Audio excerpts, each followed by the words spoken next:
মদ্যপান, ধূমপান ও মাদক সেবন স্বাস্থ্যের পক্ষে ক্ষতিকর। ভিন্ন স্বাদের গল্পে আপনাদেরকে স্বাগত। আজকের বিশেষ নিবেদন পৃথ্বীরাজ সেনের লেখা শত রজনীর বারবনিতার চতুর্থ পর্ব। গল্পটি প্রাপ্তবয়স্কদের জন্য। ষষ্ঠ রজনী। ছুটছিল লতা, তখনো ভালো করে ভোর হয়নি। এর আগে এমন ভাবে কলকাতার ভোর দেখার সৌভাগ্য হয়নি তার। চিতপুর যেখানে মিশে গেছে সেন্ট্রাল এভিনিউ এর সাথে, সেখানে এসে চকিতে একবার সে পিছন ফিরে তাকায়। খোলা আছে জটাধারীর পেট্রোল পাম্প। বনোয়ারিলালের পানের দোকানে এখনো দু একটা শেষ রাতের মাতালের ভিড়। পথ পশারিনীদের চোখে ঘুম নামলেও রাস্তার ওপর উবু হয়ে বসে বিড়িতে শেষ সুটটান দিচ্ছে তারা। নিঃশ্বাসে তার বুক দুটো ফুলে ফুলে উঠছে। এর সাথে এসেছে উত্তেজনার আশ্বাস। কোন দিকে যাবে সে? 16 বছর শহর কলকাতাতে বন্দিনী লতা। তা সত্ত্বেও সে জানে না কোন পথ কোথায় চলে গেছে। কেননা পথ বলতে দু চারটে রাস্তার খবর রাখে সে। একটা গেছে জাহ্নবী তীরে, যেখানে মাঝে মধ্যেই চান করতে যেতে হয় তাকে। অন্যটা হাতিবাগানে অথবা লোটাস সিনেমাতে। আরেকটি পথের খবর অবশ্য তাকে রাখতে হয়। যখন সুপ্রসন্ন হয় ভাগ্য, যখন কোনো বাবু দেবদূতের মতো এসে হাজির হয় মারুতি 800 নিয়ে, আর সেই গাড়ির সওয়ার হয়ে তাকে উড়িয়ে নিয়ে যায় হাওড়া স্টেশন, কোনো এক দীঘা কিংবা রাঁচি সফরের সঙ্গিনী করে। অনেক ভেবেচিন্তে সে ছুটতে শুরু করে ডান দিকের পথ ধরে। মনে হয় তার এই পথই তাকে নিরাপদ দূরত্বে পৌঁছে দিতে পারবে। উৎকীর্ণ হয়ে আছে কান। এর মধ্যেই কি খবরটা ছড়িয়ে পড়েছে চারদিকে? অথচ এমনটি হওয়ার কথা নয়, কেননা এই বেশ্যাপট্টিতে সকাল শুরু হয় একটু দেরি করে। শেষ রাতে ঘুম ঘুম আমেজ। গবলেটের একেবারে তলা থেকে সুরুত করে তুলে নেওয়া মদের তলানি, চিংড়ি মাছের কাটলেটের মুচমুচে কণাটুকু জিভের ফাঁকে ফাঁকে লুকিয়ে রাখার আনন্দ, ফুরিয়ে যাওয়া গজল বারবার শোনা, কোন বেহিসেবী মাতালের হাতের থাপ্পড়ে ছিটকে পড়া কাঁচের গ্লাস এবং তার ঠুংঠাং শব্দ, এইসব সাবার হতে হতে বেলা 8টা বেজে যায়। রোদ যখন হামাগুড়ি দেয়া বয়স ছেড়ে হয়ে উঠেছে রহস্যময় কিশোর, তখনই হাই তুলতে তুলতে শরীর বিনোদিনীরা উঠে দাঁড়ায়। তারপর শুরু হয় তাদের দৈনন্দিন জীবনযাত্রা। সুতরাং আপাতত নিশ্চিন্ত লতা, কিন্তু কতক্ষণ এ ব্যাপারে তার কোনো ধারণা নেই। ছোট থেকে সে জানে এই অপরাধের শাস্তি হলো জেল। যে শহরে সে মানুষ হয়েছে, সীমান্ত শহর বসিরহাটে এ ধরনের খুন খারাপি প্রায় লেগে থাকত। এমনকি তার পরিবারের অনেকেই জড়িত ছিল এইসব মারদাঙ্গার সাথে। অনেক সময় মধ্যরাতে তাদের বাড়ির সামনে এসে দাঁড়াতো পুলিশের জিপ। শপথ ধাক্কা পড়তো কাঠের দরজাতে। ঘুম চোখে লতা দেখতো তার বাবা অথবা বড়দাকে হাতে হাত করা পরিয়ে নিয়ে যাওয়া হচ্ছে।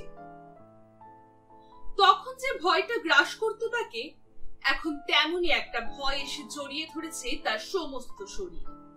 কিন্তু যে ঘটনা ঘটে গেছে তার দায়িত্ব তাকে নিতেই হবে। অথচ আজ সকালের আকাশের কোথাও এমন কোনো দুর্ঘটনার ইঙ্গিত ছিল না। কদিন ধরেই মনটা তার ভালো নেই।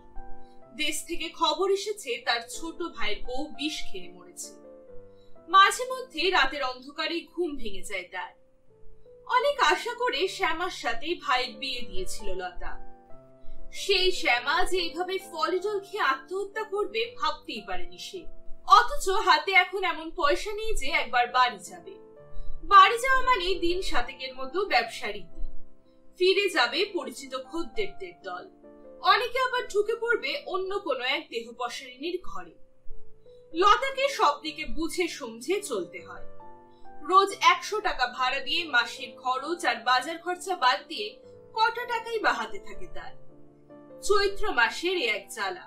খদ্দেররা কেন যে কোথায় ভেগে যায়। কদিন ধরে বাজারটা তার মোটেই ভালো যাচ্ছে না। তার উপর মাথার যন্ত্রণা হয় সব সময়। ডাক্তার বলেছে মাথার মধ্যে কি এক কঠিন ব্যায়াম হয়েছে, ছবি না তুললে বোঝা যাবে না। আজ সবেমাত্র শেষ হয়েছে দুপুরের খাওয়া। গাটা ম্যাচ ম্যাচ করছে তার। একটা ছোট ঢেকুর তুলল সে। চুনো মাছের সাথে তেঁতুলের টক। রান্নাটা সে ভালোই করে। তখনই হঠাৎ দরজাতে কে যেন ধাক্কা দেয়। এমন কড়া কখন কে নাড়ে তার খবর রাখে। দরজা খুলে দেয় সে। সঙ্গে সঙ্গে সজাগ হয়ে ওঠে তার ষষ্ঠ ইন্দ্রিয়। লোকটাকে সে আগে যেন কোথায় দেখেছে। সমস্ত মুখ ঢাকা পড়ে গেছে ঘন চাপা গোফ আর দাড়ির জঙ্গলে। মাথার চুলগুলো এলোমেলো, মনে হয় কতকাল সেখানে চিরুনির পরশ দেয়া হয়নি। শুধু কঠোরাগত দুটি চোখ ধকধক করে জ্বলছে, যেন কামারের হাপুড়ের আগুন। লোকটা সরাসরি বলে, আজ সারা রাত খাবো দাবো মজ বানাবো, কত টাকা নিবি? লতা 500 টাকা চেয়ে বসে। আশ্চর্য, তাতেই রাজি হয়ে যায় লোকটা। কর করে 100 টাকা আগাম ধরিয়ে দেয় লতার হাতে, আর 100 টাকা দেয় পঞ্চুর দোকান থেকে বাংলা পাই টানার জন্য। অনেকদিন বাদে একটা শাসালো খদ্দের এসেছে ঘরে। অতএব লতাকে বের করতে হয় তার পুরনো টেপ রেকর্ডারটা, আর চালিয়ে দিতে হয় চটুল হিন্দি গানের সুর। লোকটার নানা বায়না। কখনো সে লতাকে বলছে মাথায় সিঁদুর পরে বউয়ের মতো সেজে উঠতে, কখনো বা গানের তালে নাচতে। লতা জানে তার সমস্ত প্রহর এখন বাঁধা আছে ওই লোকটার পকেটে। এতগুলো টাকা দিয়ে লতাকে কিনেছে সে, তার একটু একটু আবদার তো সহ্য করতেই হবে। তবে লোকটা মাতাল নয়। 2-4 পেগ গেলার পর অন্য খদ্দের গুলো যেমন হ্যাংলামি করে, শরীরের এখানে ওখানে খামচে খিমচে দেয়, হামলে হামি খায় ওপরের ঠোঁটে, এই লোকটা কিন্তু সেসব কিছুই করছে না। চুপচাপ মাল খেয়ে যাচ্ছে, মাঝে মধ্যে টুকরো টাকরা পেঁয়াজের স্যালাড, আর লতার দিকে তাকাচ্ছে কেমন অদ্ভুত ভঙ্গিমাতে। দেখতে দেখতে ফুরিয়ে যায় চৈত্রের বেলা। এতক্ষণ সমস্ত পরিবেশ জুড়ে যে একটা দম বন্ধ করা আগুনের হলকা ছিল ছড়িয়ে, মনে হচ্ছিল নিঃশ্বাস নিতে গেলেই বোধহয় বুকের মধ্যে কষ্ট হবে। ধীরে ধীরে উধাও হয়ে গেল তা। সূর্যি মামা অস্ত চলে যাওয়ার সাথে সাথে চারদিক থেকে ছুটে আসে দামাল দুরন্ত হাওয়া। যদিও লতার এই বন্ধ কুঠুরিতে তাদের প্রবেশ নিষেধ, তবুও এক চিলতে জানলা দিয়ে নিশি কুটুম্বের মতো ঢুকে পড়া কিছু এলোমেলো বাতাসে তার চুলগুলোকে অবিন্যস্ত করে দেয়। কত বেগ হবে কেউ হিসেব রাখছে না। আর একটু খেলে লোকটা এবার হুড় হুড় করে বমি করবে। লতা চোখ পাকিয়ে বলে, আর খাবেন না, দোহাই আপনাকে, আর খেলে আপনি ঠিক থাকতে পারবেন না। ইতিমধ্যেই জড়িয়ে গেছে লোকটার গলা, বেসুরো গান গাইছে সে। আবার স্বাদ হয়েছে তার লতার নাচ দেখবে। অতএব আবার লতাকে বাজাতে হয় পুরনো গানের টেপ, আর তারই তালে তালে নাচতে হয় অক্লান্ত ভাবে।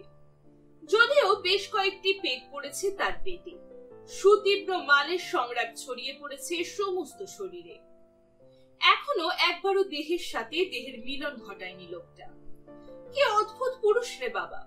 লতার মতো একটা সমুদ্র চেহারার মেয়েকে চোখের সামনে নাচতে দেখেও কে করে এ ধরনের নিষ্প্রিয় অবস্থায় বসে থাকে? কত রকমের খদ্দের যে এসে হাজির হয় সোনাগাছির এই লাল আলোর ইশারাতে।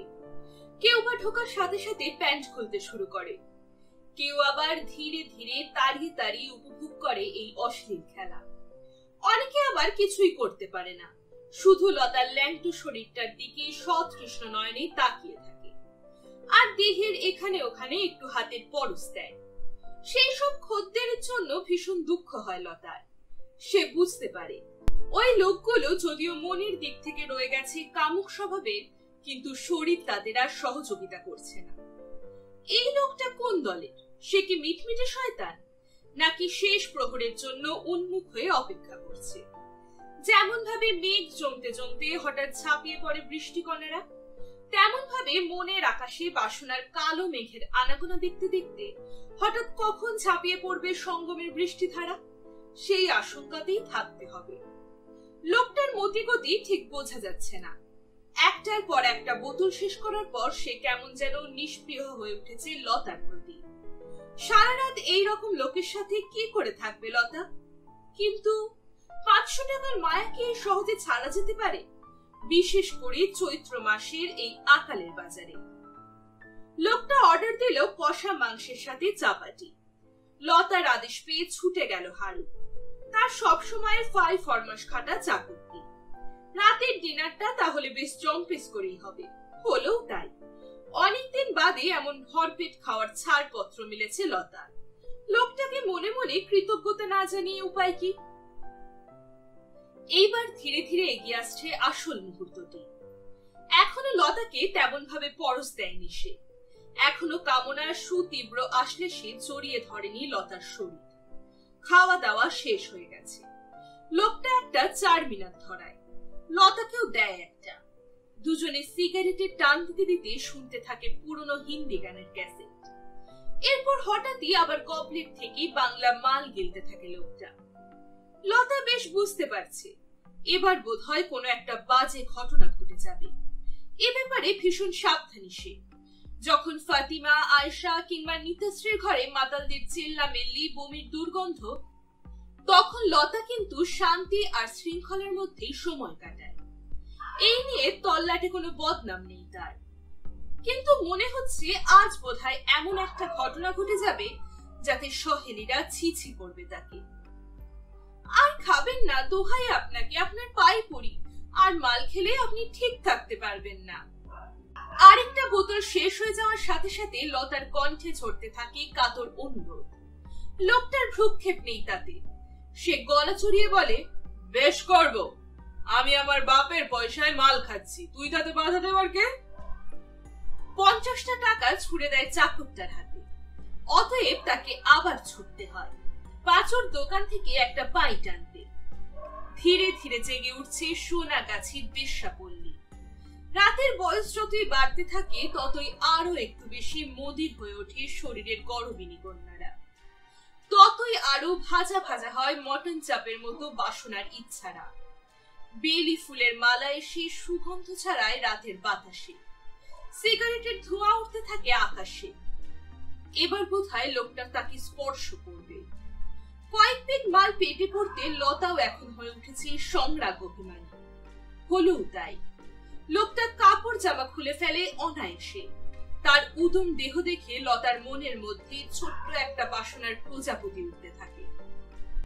লতাও দৈনন্দিন অভ্যাসবশত খুলে ফেলে তার শাড়ি, সায়া, ব্লাউজ, বেশিয়া। টিউবলাইটটা নিভিয়ে দেওয়ার সাথে জেলে দেয় রাত আলো। নীলাভ আলোতে এই মুহূর্তে মনে হয় এখানে যেন স্বর্গের জ্যোৎস্না খেলা করছে। শরীরের শরীর ঠেকানোর সাথে সাথে মন হয়ে ওঠে আরো একটু বেশি অসংযমী। জিভে জিভ রেখে ভালোবাসা বিনিময় করতে করতে লতা হঠাৎ ভাবে আজ রাত শেষ হওয়ার আগেই তার জীবনের গতিপথ একদম পাল্টে যাবে। কিন্তু কেন? কি এমন ঘটনা ঘটবে যা অতীত জীবনকে রাঙিয়ে দেবে কলঙ্কের রঙে? সফল একটি মৈথুন অন্তে স্বাভাবিক কারণেই নেমে আসে অসীম অন্ধকার এবং তৃপ্তিজনিত আনন্দ। ঘুমিয়ে পড়েছে লোকটা। তার উদম শরীরটা চাদরে ঢেকে দেয় লতা। সায়াটা পরে নেয়। মনের সুখে একটা লাল সুতোর বিড়ি ধরায়। ঘড়ির দিকে তাকিয়ে দেখে 2টো বেজে গেছে। তার মানে মধ্যরাত এখনো কাঁপছে এই সোনাগাছির বেশ্যাপট্টিতে। ফাতিমার ঘর থেকে কোনো এক মাতাল খদ্দেরের বেসুরো গলার গান ভেসে আসছে। ঘুঙুরের শব্দ আসছে কাজলের কুঠুরি থেকে। তার মানে এখনো জমজমাট ওখানকার মাহফিল। অথচ লতার ঘর এই মুহূর্তে এক নীরবতায় মোড়া। যে আগুনটা জ্বলবো জ্বলবো করে নিভে গিয়েছিল হঠাৎ এখন তা আবার ধিকি ধিকি জ্বলতে শুরু করে। মনের সাথে লড়াই শুরু হয়ে যায়। একবার লতা ভাবে কি দরকার এসব ছুট ঝামেলাতে। যে অতীতটা চিরদিনের মতো হারিয়ে গেছে, শত সহস্র চেষ্টাতেও যাকে আমি আর ফেরাতে পারবো না, কি লাভ তাকে জাগিয়ে তুলে? বসিরহাটের সেই লতা আর চিতপুরের এই লতার মধ্যে রয়ে গেছে যোজন যোজন ব্যবধান। আর কোনোদিনও বসিরহাটে গিয়ে আগের মতো দাঁড়াতে পারবে না সে। চণ্ডী মণ্ডপে খেলতে পারবে না গোলা ছুটের খেলা। ভাই বোনেদের সাথে চড়ুই ভাতিতে মেতে ওঠার দিন শেষ হয়ে গেছে বরাবরের মতো। এখন লতা মানে এক দুগ্ধবতী গাভী। পরিবারের সকলে জানে কলকাতায় সে নার্সের চাকরি করে। আর মাসান্তে কারি কারি টাকা এনে হাজির করে যাতে ওই ভাই বোন আর মা বাবার দিনগুলো আরো সুখে শান্তিতে কাটতে পারে। মাথার উপর অনেক বোঝা আছে তার, বোনেদের বিয়ের ভাবনা, মায়ের অসুখ, অনেক কিছুই তো ভাবতে হয় তাকে। অথচ 16 বছর আগে যখন সে বাড়ি ছেড়েছিল, সেদিনের 16 কিশোরী লতার কথা কেউ ভেবেছিল কি? সময়ের স্রোতে কত কিছুই তো হারিয়ে যায়, আবার ফিরে আসে কি হাতের মুঠোয়। যেমন বৃষ্টিতে ভিজতে ভিজতে, রোদে পুড়তে পুড়তে হারিয়ে গেছে তার জীবনের 16টা বসন্ত। 32 বছর বয়স হলে কি হবে? অভিজ্ঞতার বিচারে সে কবেই পার হয়েছে 40-এর কোঠা। যদিও এখনো দারুণ আকর্ষণীয় তার শরীর, চলির বাঁধন খুললে এতটুকু স্থানচ্যুত হয় না স্তন শীর্ষ। নিম্ন নাভিতে এখনো ঢল নামে কোনো এক পেলব উপত্যকার। বর্তুলাকার নিতম্ব দুটি যেন কোনো শিল্পীর তানপুরা।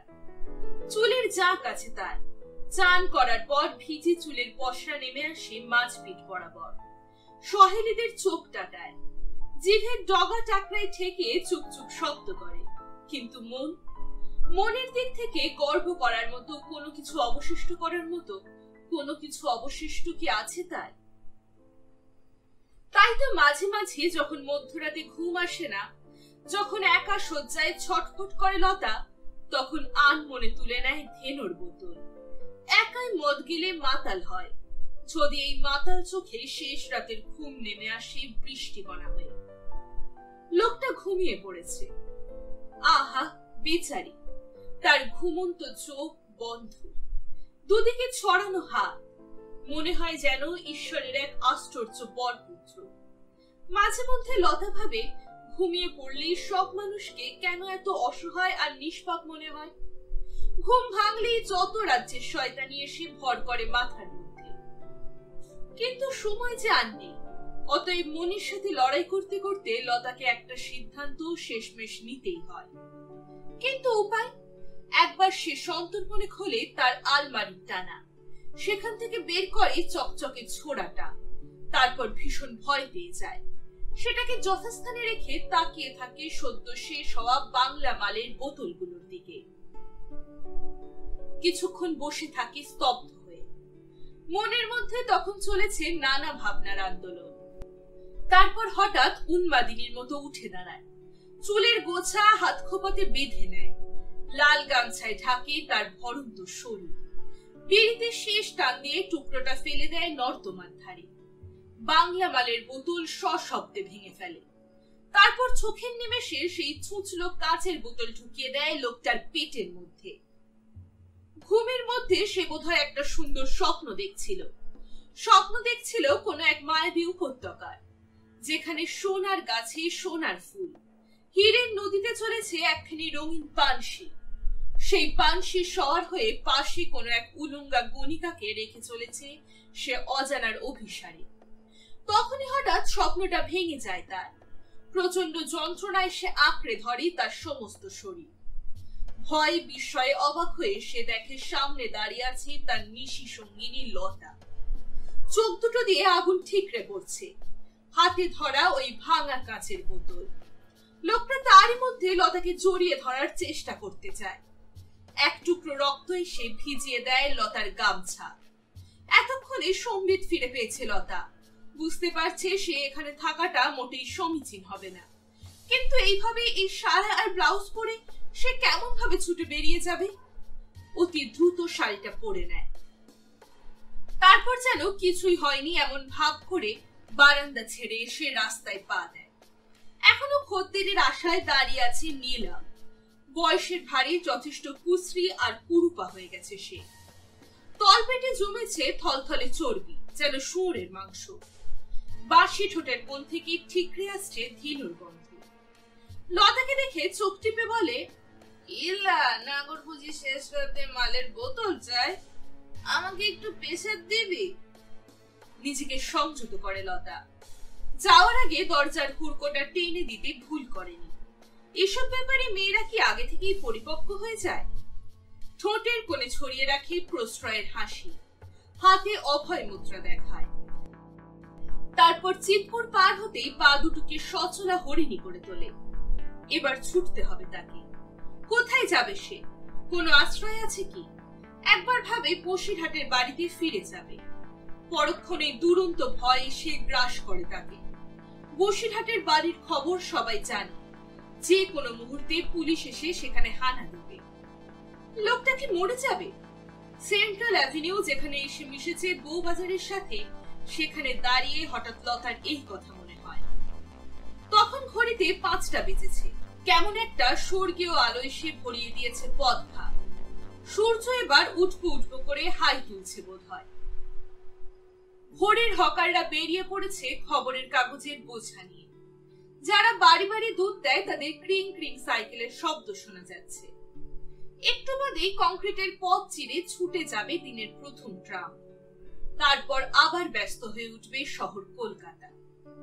লতা এবার হাঁটতে থাকে, কেননা এই সাত সকালে এমন ভাবে একটি মেয়ে যদি রাস্তা ভেদ করে ছুটতে থাকে তাহলে সহজেই নজরে পড়ে যাবে কারণ। হাঁটতে হাঁটতে অনেক দূরে পৌঁছে গেছে সে। তখনও মাথার মধ্যে ঘুরপাক খাচ্ছে চিন্তা। নেহাত উত্তেজনার বশে সেই কাজটা সে একটু আগে করলো, তার কি কোনো দরকার ছিল? তখনই একটা ক্লেদান্ত অতীতে সে বাজ পাখির মতো ডানা ঝাপটায়। ওই লোকটাকে চিনতে পেরেছে সে। যতই দাড়ি গোফে জঙ্গলে নিজের মুখ ঠাকুক না কেন, ও হলো বিনোদ। এই বিনোদ একদিন লতার জীবনে এসেছিল এক ঝড়ের ইশারা নিয়ে। গ্রামের স্কুলে তখন সবেমাত্র 10 ক্লাসে পড়া শেষ করেছিল লতা। ভেবেছিল যদি একবার মাধ্যমিকটা পাশ করতে পারে তাহলে কোথাও না কোথাও চাকরি করবে। বাবা চেয়েছিল যে কোনো একটা লোকের ঘাড়ে তাকে গুছিয়ে দিতে, কেননা 4 বছর বয়সে মায়ের মৃত্যুর পর নতুন যে রূপসী এসেছে তার সৎমা হয়ে সেই বিমলার কাছে এসেছিল চোখের বালি। সকাল থেকে রাত অবিরাম গঞ্জনার বৃষ্টি ঝরে পড়ত তার উপর। সংসারের খুঁটিনাটি সমস্ত কাজ সামাল দেয়া ছাড়াও তাকে নিয়মিত সেবা করতে হতো বিমলার। সেবা মানে নোংরা কাজ, সে কথা এখনো মুখে আনতে কেমন লজ্জা লাগে লতার। লাল আলোর বৃত্তে ঘুরপাক খাওয়ার পর যৌনতার নানা নীলাজ খেলার সাথে পরিচিত হতে হয়েছে তাকে। কিন্তু বসিরহাট গ্রামের গৃহবধূ বিমলা যেভাবে শরীরের সংরাগ শিখিয়েছিল তার কোনো তুলনা এখনো সে পায়নি। মনটা চেয়েছিল মুক্তি পেতে, শরীর হয়ে উঠেছিল অবাধ্য। গ্রামের বান্ধবীরা বলতো সে নাকি বয়সের তুলনায় একটু বেশি ভরন্ত। ভাদ্র মাসের ছলাছল তটিনীর মতো যৌবন ছিল তার পায়ের পাতা থেকে মাথার চুল অব্দি সবখানে।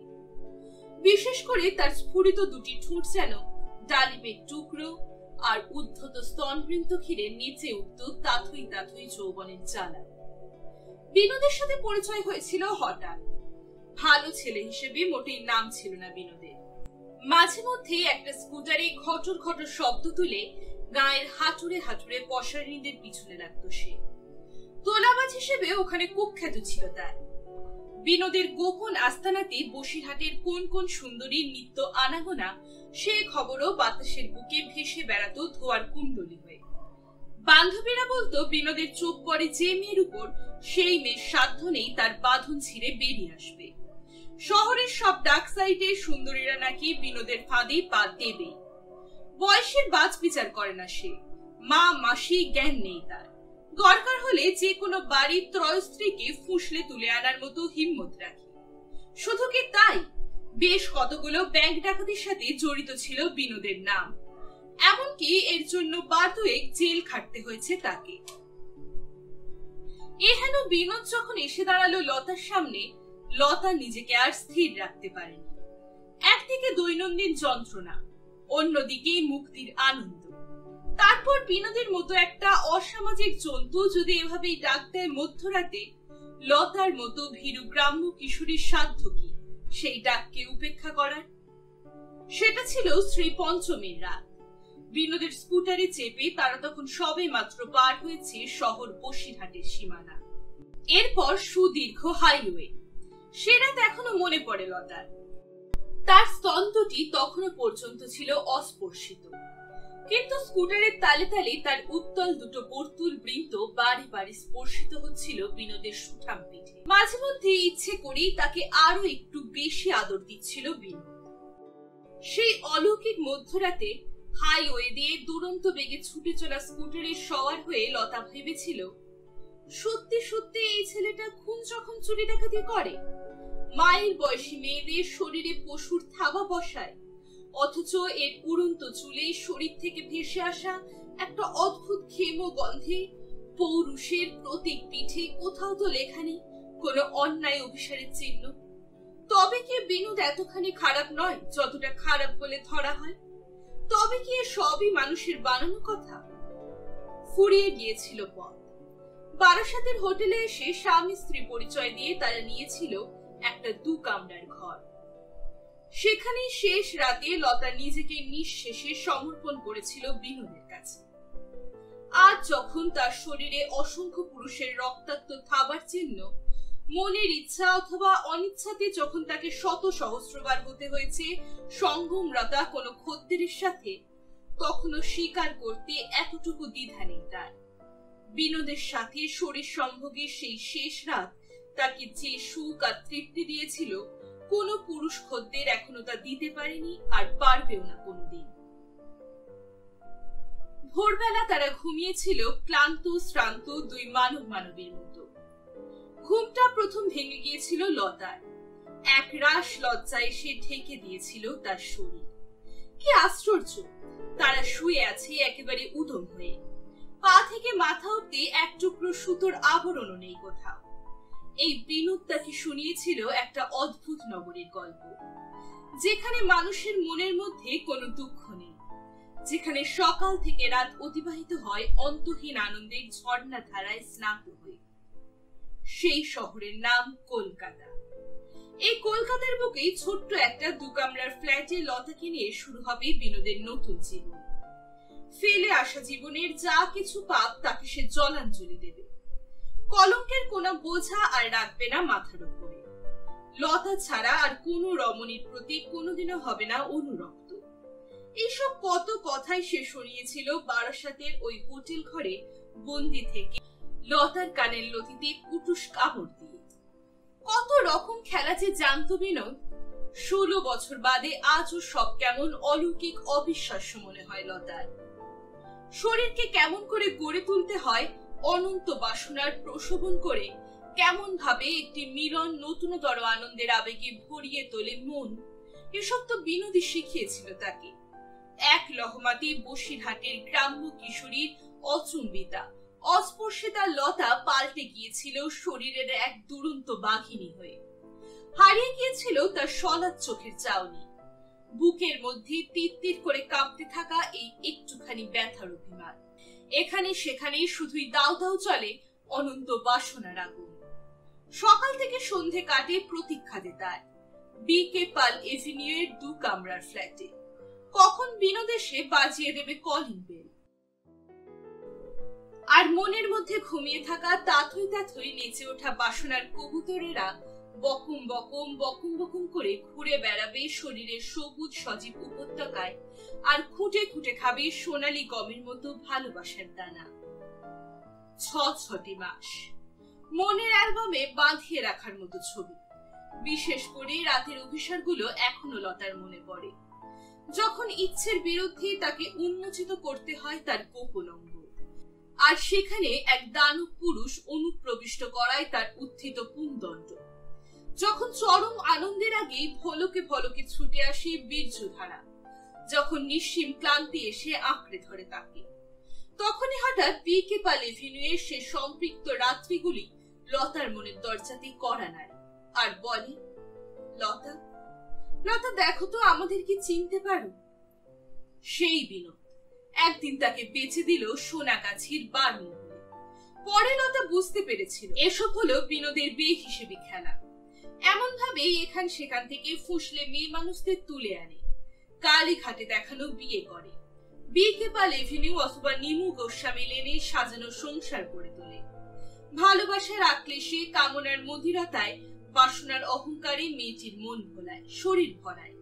তারপর যখন সেই মেয়েটি তার প্রেমে হাবুডুবু খায়, যখন তার চারিদিকে শুধুই জলপ্রপাতের শব্দ, তখন হঠাৎ ছাদনা তলায় তাকে একাকিনী রেখে এক দুরন্ত ঘোড়ার সওয়ার হয়ে বিনোদ বেরিয়ে পড়ে নতুন কোন রমণীর সন্ধানে। সোনাগাছির অভিজ্ঞা মাসি চোখ মোটকে বলেছিল, সোহাগী কত রাখাগী, তোর মতো মেয়ে কি করে এই মদনাটার পাল্লায় পড়লো? প্রথম প্রথম বেশ্যা জীবনের সাথে নিজেকে মানিয়ে নিতে ভীষণ অসুবিধা হয়েছিল লতার। যেদিন প্রথম তার ঘরে ঢুকে এক মাতাল বুড়ো এসে হাত রাখিয়ে তার গোপন অঙ্গে, লতার মনে হয়েছিল হাতের মুঠোয় সামান্য কটা চাঁদের টুকরো থাকলে এই মুহূর্তে লোকটাকে জুতো পেটা করে ঘর থেকে বের করে দিত।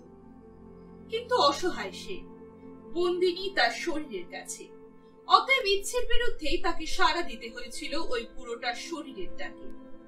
ছেনালি ছলা কলায় ভরাতে হয়েছিল তার মন। কেননা তখন লতা বুঝে গেছে যতই সে শরীরের নীলাজ আমন্ত্রণে আরো বেশি উন্নয়ন করবে পুরুষের পতঙ্গদের, ততই মাসির খাতায় তার নামের পাশে নতুন নতুন ঠেলা দেয়া। দুপুরে খাবারের পাতে পোনা মাছের টুকরোটা আরো একটু বড় হবে, জল মেশানো ধেনুর লাল রং আরো একটু বেশি লালাভ হবে, দমদম মার্কা বিড়িতে ডবল সুতোর বাঁধনি দেওয়া হবে। তারপর যেমন ভাবে দিন আসে দিন যায়, ঋতু বদলায় শহর কলকাতায়, ধুলো ওড়ানো চৈত্র অবসরে বৈশাখ এসে কড়া নাড়ে, তেমন ভাবে হঠাৎ পাল্টে গেল লতা। তখন আর তার কোনো দুরাগত স্বপ্নের মধ্যেও বসিরহাটে সে হাতছানি দেয় না। শুধু মাঝে মাঝে স্মৃতির ছেঁড়া তমসুকে ঝুলতে থাকে বিনোদ নামের এক দুরন্ত দুর্বাগ, অবিবেচক, নির্মম, নৃশংস নরদানবের ছবি। আজ এতদিন বাদে কেন বিনোদ এসে হলো তার নিশি সঙ্গী? যখন বিনোদ পা রেখেছিল গতকাল শেষ বিকেলে, এক লহমাতেই দেখে লতা বুঝতে পেরেছিল এই সেই সর্বনাশের ন্যায়। আজ এসপ্ল্যানেডের মুখে দাঁড়িয়ে লতা ভাবতে থাকে শুধু একটি কথা, বিনোদ কি তাকে চিনতে পারেনি, নাকি ইচ্ছে করেই সে পা রেখেছিল তার পাপের পঙ্কিল বিবরে, যেমন ভাবে হত্যাকারীরা ফিরে আসে রক্ত ছড়া সরণিতে? এই প্রশ্নের উত্তর না জানলে ফাঁসির মঞ্চে গিয়েও শান্তি পাবে না লতা। এতক্ষণ শুনছিলেন শত রজনীর বারবনিতার চতুর্থ পর্ব। কমেন্টে জানান গল্পগুলো আপনাদের কেমন লাগছে। গল্প পাঠে আমি শ্রী, সাউন্ড ডিজাইনে আইয়ের ফিশার। আগামীকাল পরের রজনীর গল্প শুনতে ভুলবেন না কিন্তু, আর অবশ্যই চ্যানেলটিকে সাবস্ক্রাইব করবেন।